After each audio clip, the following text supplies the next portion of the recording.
सुखदेव सिंह गोगामड़ी जी की हत्या के पश्चात आज तक की जो भी कार्रवाई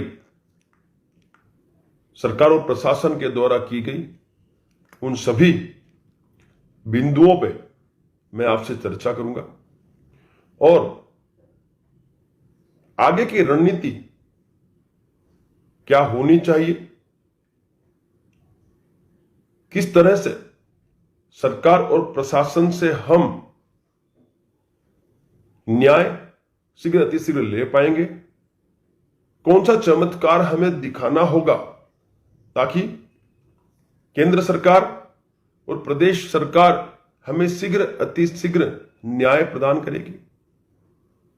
और हम सबकी एक ही मांग है, एनकाउंटर, एनकाउंटर और एनकाउंटर। सुखदेव सिंह जी की हत्या के पश्चात जयपुर में सभी क्षत्रिय संगठनों के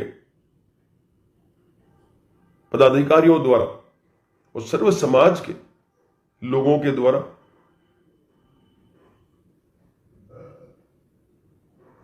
एकत्रित होकर आंदोलन की शुरुआत की गई। 11 सूत्री मांगों को लेकर सभी उस हॉस्पिटल के बाहर आंदोलन पर बैठे और 2 दिन की अथाक परिश्रम के बाद उन 11 सूत्री मांगों पे सहमति भी दर्ज हुई। वो जो 11 सूत्री मांगे हैं, वो मांगे एक एक करके मैं आप सबको पढ़कर सुनाना चाहूंगा और उस पर क्या प्रतिक्रियाएं आई है, कितना न्याय मिला है, वो सभी बिंदुओं पर मैं आपसे चर्चा करूंगा। और तत्पश्चात आगे की जो रणनीति है मेरे हिसाब से जो होनी चाहिए वो मैं आप सबके सामने रख दूंगा। फिर आप लोगों ने निर्णय लेना है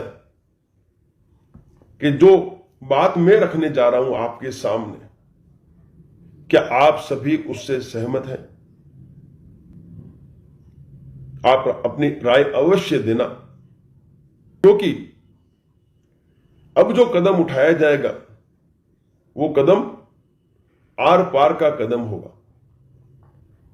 उस कदम से हम शीघ्र अतिशीघ्र इनका एनकाउंटर सुनिश्चित कर पाएंगे, क्योंकि अब सरकार भी राजस्थान में बन चुकी है और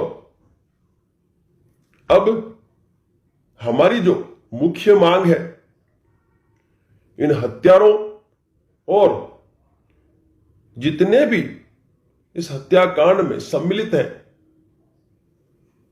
उन सभी का शीघ्र अतिशीघ्र एनकाउंटर। संघर्ष समिति ने जो आंदोलन किया था और जो मांगे रखी और मनवाई, उन मांगों को 1 बाय 1 मैं आप सबके सामने रख रहा हूं ताकि देश के समस्त क्षत्रियों तक ये जो 11 सूत्री मांगे वो पहुंच सके और जो भी आप लोगों के प्रश्न है उनका निराकरण आ सके। सबसे जो पहली मांग है वो है हत्या के दोनों हत्यारे शूटर को स्थानीय पुलिस द्वारा बिना विलंब गिरफ्तार किया जाए। आपराधिक साजिश में शामिल गैंगस्टर लॉरेंस बिश्नोई, रोहित गोदारा एवं अन्य जो भी शामिल हो के खिलाफ भी कार्रवाई हेतु अनुसंधान पत्रावली में उल्लेख किया जाएगा। इस मांग पर हमें न्याय कुछ हद तक मिल चुका है, लेकिन आज भी महेंद्र मेघवाल जिसने हथियार मुहैया कराए थे इन हत्यारों को, और जो हथियार लेके भाग चुका है वो गिरफ्तारी से अभी बचा हुआ है। मैं पूछना चाहता हूं राजस्थान प्रदेश सरकार से, पुलिस प्रशासन से और एनआईए की टीम से कि भाई इतनी ढील क्यों दी जा रही है? इन लोगों को गिरफ्तार क्यों नहीं किया जा रहा है? जब आपकी राजस्थान की जो एसआईटी ने इतना सराहनीय कार्य करते हुए 72 घंटों के अंदर अंदर इन हत्यारों को गिरफ्तार कर लिया, रात दिन एक किया, मैं उन्हें अप्रिशिएट करता हूं, पूरी एसआईटी को अप्रिशिएट करता हूं। लेकिन जैसे ही एनआईए के पास ये जांच आई है तो ये गिरफ्तारियों का जो एक दौर था वो कहीं ना कहीं बहुत ही धीमा हो गया है। यदि इन लोगों को समय मिला तो ये कहीं भी निकल सकते हैं, इन्हें समय न दिया जाए और शीघ्र अति शीघ्र इनकी भी गिरफ्तारी सुनिश्चित की जाए। जिस साल है वीरेंद्र चारण है और एक दानाराम करके व्यक्ति है। वीरेंद्र चारण और दानाराम वो व्यक्ति हैं जिन्होंने इन हत्यारों को तैयार किया था सुखदेव सिंह गोमड़ी जी की हत्या करने के लिए। तो ये जो पहली मांग है, अधिकतर इस मांग पर न्याय तो मिल चुका है, लेकिन हमें तो उस अंतिम व्यक्ति की गिरफ्तारी चाहिए जो इस हत्याकांड में इन्वॉल्व है। अंतिम व्यक्ति तक की हमें गिरफ्तारी चाहिए और एनकाउंटर किसी भी कीमत में हमें चाहिए, मींस चाहिए। दूसरी जो मांग है, प्रकरण के अनुसंधान में एनआईए द्वारा किया जाने हेतु अनुशंसा की जाएगी।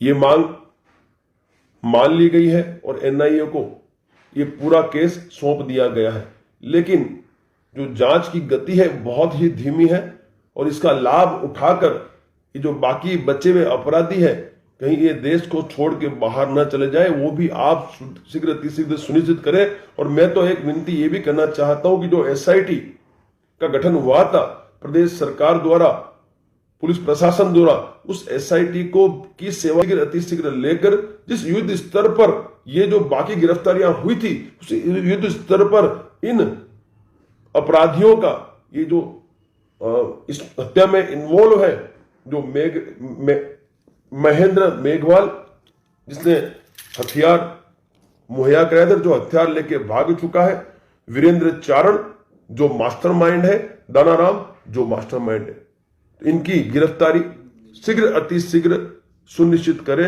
अन्यथा हमें फिर से मैदान में आने की आवश्यकता पड़ेगी और इस बार हम मैदान ऐसे नहीं छोड़ेंगे, ये खास ध्यान रखना।